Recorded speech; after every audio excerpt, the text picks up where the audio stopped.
the smell! From now on, I'm driving.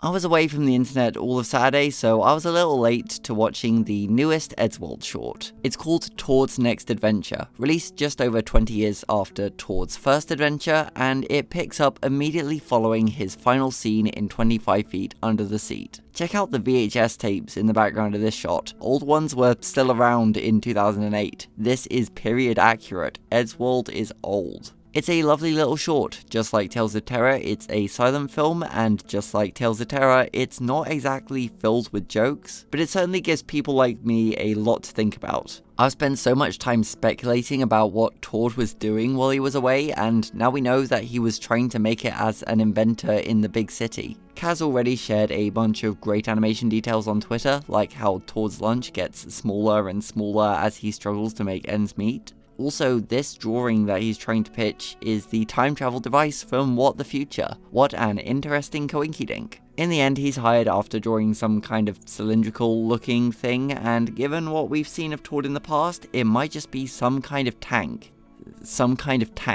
Also, the company that hires him is called Redo Biotech.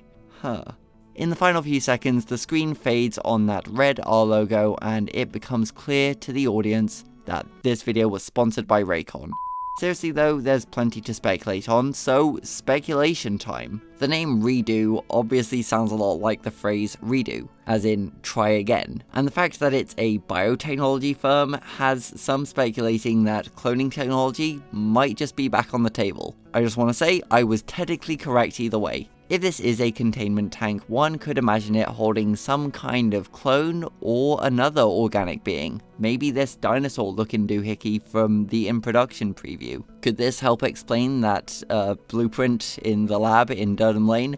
I don't know, it could do. Either way, if this shot from the preview is anything to go by, Toad was somewhat injured during its development. Very excited to see where this might tie in. Also, I joke about the red R logo, but it's a very interesting choice to close on this image, especially when there's already an R-shaped logo that's very much associated with the character. It's pretty clear that there is going to be more of the red guy if the pre-release teasers are anything to go by, but even as a standalone piece, I really liked watching through Toad's Next Adventure. I think Toad's struggle to find a future in a career he's passionate about will strike a chord with quite a few people, and as an Eddsworld fan, it's great to see the return of the diner and the waitress, and obviously Toad himself. Plus, the animation and music are wonderful, as we've come to expect from this era. The standards for internet animation are so high nowadays, but I still feel like Beyond punches above its weight in the sound and the visuals. I feel like I left this video with more questions than answers, but I'm okay with that. We're just gonna have to wait and see what happens next.